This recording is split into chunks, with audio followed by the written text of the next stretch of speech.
నమస్కారము. శ్రీమద్ భాగవత మహాపురాణము ప్రథమ స్కందము 17వ అధ్యాయము. పరీక్షిన్ మహారాజు కలిపురుషుని యొక్క ఆగడములను అణచుట 9వ శ్లోకము.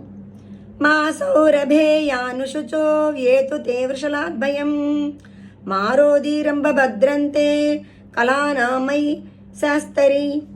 గోమాత, శోకింపకము, ఈ శూద్రునకు భయపడకము. నేను దుష్టులను దండించు ప్రభువును, నీకు శుభమగును. కంటతడి పెట్టకము. 10వ శ్లోకము.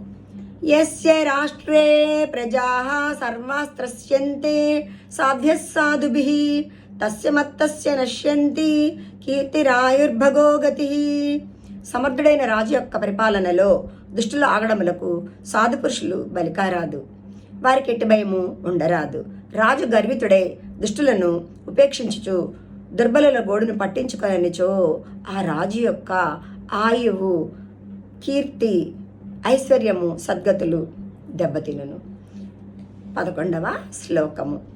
ఏష రాజ పరో ధర్మో హ్యార్తానామార్తి నిగ్రహ అతయేనం వదిష్యామి భూతద్రుహమసత్తమం. ఆపన్నుల యొక్క దుఃఖములను దూరము అనచుటకే రాజు యొక్క పరమధర్మము. ఈ కలిపురుషుడు మహాదుష్టుడు, ప్రాణులకు ద్రోహము చేయుచుండువాడు, కనుక ఇతనిని ఇప్పుడే వధించెదను. 12వ శ్లోకము. కో వృశ్చత్తవ ఆదాం స్త్రీన్ సౌరభేయ చతుష్పద మా భువం స్త్వా దృశ రాష్ట్రే రాజ్ఞాం కృష్ణానువర్తినాం. సురభినందన, సురభి అనగా కామధేనువు. నీవు 4 పాదములు గల ప్రాణివి. నీ 3 పాదములు ఖండించేది ఎవరు?